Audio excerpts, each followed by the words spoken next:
Assalamualaikum warahmatullahi wabarakatuh. Perkenalkan, nama saya Fadil Fatur Rahman dengan NIM 200024068. Pengertian fikih defabel. Pengertian fikih instruksi adalah hukum-hukum syara yang digali secara bersama, baik terjadi pada kelompok tertentu semisal ruang abilitas dan disabilitas yang memungkinkan bagi keduanya untuk melaksanakan segala bentuk aturan peribadatan secara kolegial.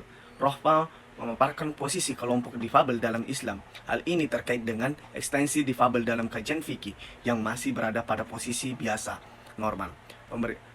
Pemberian rohso dalam perspektif fikih suatu hal yang sangat reasonable. Namun dalam pandangan kritis, rohson dalam aturan secara tradisi lainnya dalam fikih bisa dikatakan sebagai bentuk biasa. Normalisme dalam agama, hal ini mengandung pengertian bahwa disabilitas yang merupakan hasil konstruksi budaya dan peradaban normalisme. Maka wajah agama pun tidak lepas dari pemahaman ideologi normalisme tersebut. Karena agama juga salah satu bentuk instansi peradaban. Pada dasar hukumnya, disabilitas dalam Islam, para kaum difabel ini adalah dalam Islam mempunyai kedudukan yang sama dengan yang lain. Difabel juga mempunyai hak yang sama untuk bermasyarakat dan bergaul dengan semua orang. Apalagi telah kita ketahui bersama, manusia yang paling mulia di hadapan Allah Subhanahu wa taala bukan karena rupa atau fisik, tetapi mereka yang paling bertakwa. Kesempurnaan fisik bukanlah menjadi hal yang prioritas dalam hal pengabdian diri kepada Allah Subhanahu wa taala, melainkan kebersihan hati dan kekuatan iman kepadanya. Istilah-istilah difabel dalam Al-Quran terbagi menjadi dua, yakni bermakna majasi dan hakiki. Ada 3 ayat bermakna hakiki yang digunakan penulis untuk melihat bagaimana Al-Quran merespon difabel, yakni dari surah Abbas, surah An-Nur, dan surah Al-Fath. Dari 3 ayat ini kita dapat melihat bagaimana Al-Quran memberikan respon kepada difabel, memberikan kemudahan bagi para difabel dalam membagikan aspek. An-Nur diturunkan ayat ini adalah kisah difabel para masa Rasulullah enggak untuk ikut maka bersama sebab kondisi yang mereka alami. Pada 3 ayat di atas dapat menjadi dasar bahwa Islam tidak mengenal perbedaan status sosial serta tidak mengenal perbedaan perlakuan terhadap kaum difabel. Islam memandang umatnya untuk berkontribusi dalam kehidupan sosial sesuai kemampuannya. Dapat diketahui bagaimana Rasulullah SAW memberikan kesempatan dan posisi cukup strategis kepada salah seorang sahabatnya yang menyandangkan kecatatannya, yaitu Abdullah bin Ummi Maktum sebagai salah satu seorang muazzin. Selain dari Bilal bin Rabah, keteladanan Rasulullah SAW mengajar kepada kita untuk tidak diskriminasi. Bahkan seharusnya tugas kita mengayomi kaum difabel tanpa membeda-bedakan dengan yang lainnya. Dalam Islam sangat menekankan untuk menghormati atau menghargai satu sama lain. Dijelaskan di dalam Al-Quran surah An-Nisa. Dan apabila kamu dihormati dengan suatu penghormatan, maka balaslah penghormatan itu dengan yang lebih baik. Tahu balasannya, penghormatan itu yang sepadang dengannya. Sungguh Allah memperhitungkan segala sesuatu berdasarkan ayat di atas bahwa kita harus menghormati sesama dan saling menghargai walau dia seorang yang cacat pun. Yang berbedakan di antara ketakwaan dan keimanannya. Kita seorang muslim tidak boleh mengolok-olok, menghina atau merendahkan kelompok minoritas penyandang disabilitas sebab orang yang kita hina itu lebih baik dari kita. Pandangan Al-Quran terhadap disabilitas adalah saling menghormati, menghargai sesama manusia, baik seseorang dalam keadaan cacat ataupun sempurna. Yang dinilai Allah hanyalah ketakwaan dan keimanan seorang. Saya akan menjelaskan makalah dari kelompok 1 tentang fikih perempuan. Fikih berasal dari kata faqaf dan ha yang berarti paham atau pengetahuan tentang sesuatu. Dapat ditegaskan bahwa perkataan fikih itu menunjukkan kepada pengetahuan tentang hukum agama. Salah satu doa yang menyatakan, ya Allah, ajarkanlah padanya pengetahuan agama dan jadikanlah dia memahami segala perkara yang sulit. Kemudian secara istilah, pengertian fikih tidak jauh berbeda dengan pengertian secara bahasa. Bagaimana yang disebutkan tadi, Abu Zahra mendefinisikan bahwa fikih adalah ilmu tentang hukum syariat yang bersifat amaliyah, yang diambil dari dalil yang terperinci. Dengan demikian, objek fikih adalah 2. Pertama, hukum amaliyah, perbuatan jasmaniah. 2. Dalil-dalil tentang hukum perbuatan itu untuk mengetahui batasan yang akurat tentang fikih perempuan. Maka batasan perempuan lebih awal perlu diketahui. Dalam hal ini, perempuan dalam terminologi Arab seringkali disinonimkan dengan terma al-usna.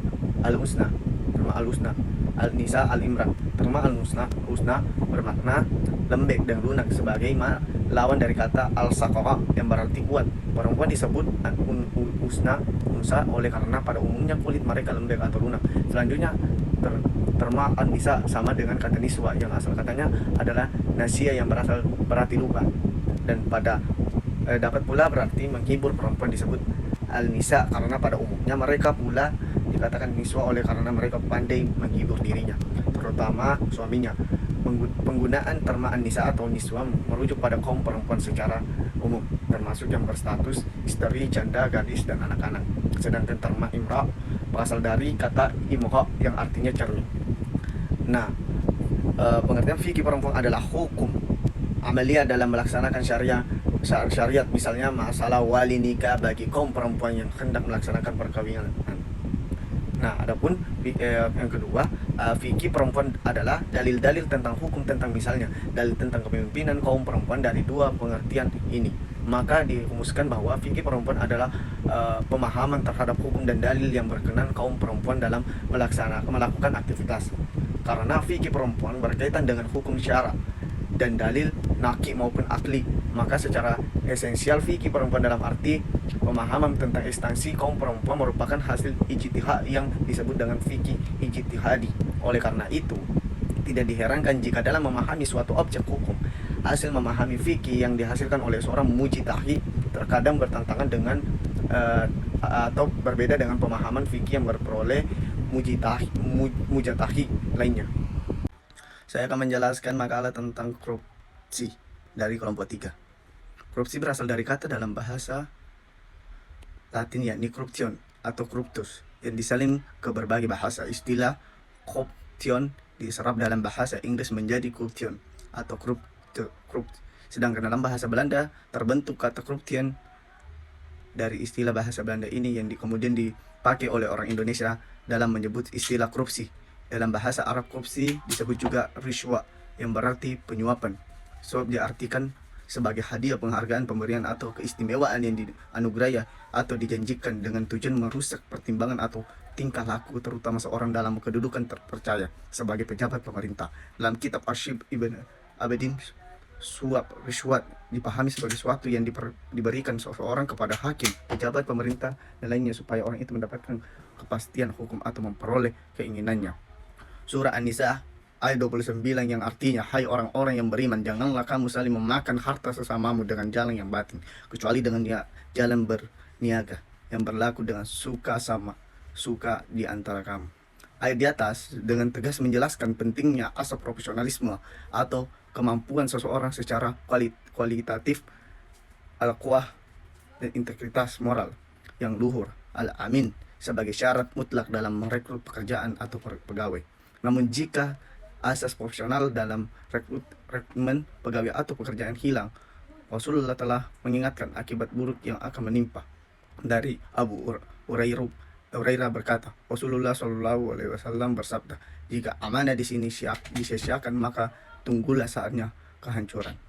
Dengan penjelasan demikian, maka korupsi atau riswa atau pencurian uang negara rakyat atau sebaliknya yang dilaksanakan secara terang-terang atau terselubung dan tak jarang terjadi secara berulang-ulang yang dilakukan oleh baik perorangan maupun kelompok dengan alur yang semestis yang merugikan rakyat negara.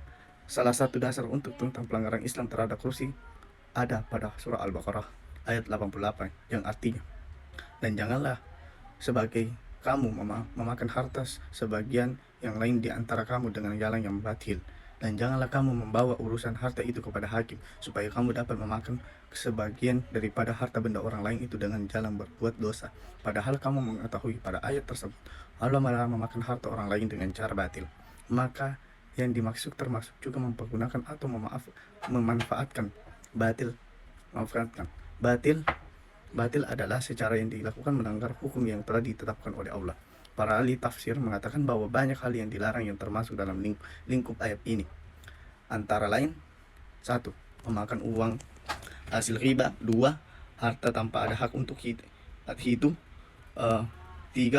Mengkelar yang melaksanakan penipuan terhadap pembeli atau penjual. Dan keempat yang terakhir, menyalahgunakan kekuasaan untuk kekayaan pribadi atau kelompok. Saya akan menjelaskan makalah dari kelompok 4 tentang fikih bencana. Pemahaman yang cocok tentang bencana yang akan melahirkan sikap arif dan bijak.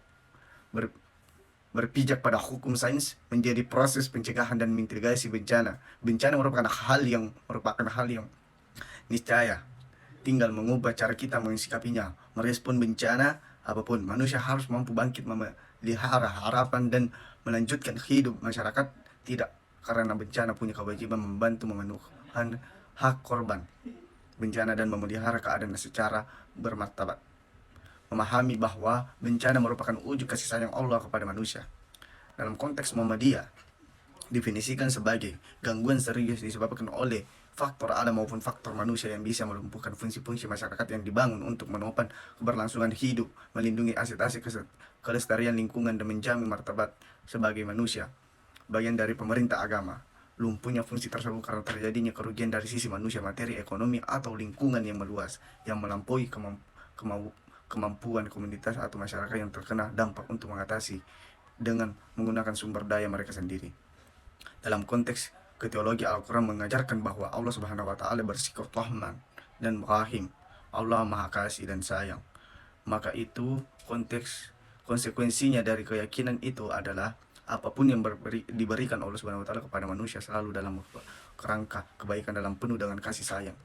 Cara pandang ini pun harus kita pakai dalam memandang bencana yang terjadi pada bencana sebagai kehendak Allah Subhanahu wa Ta'ala, merupakan sebuah kebaikan yang menjadi sarana untuk meningkatkan kualitas keimanan manusia.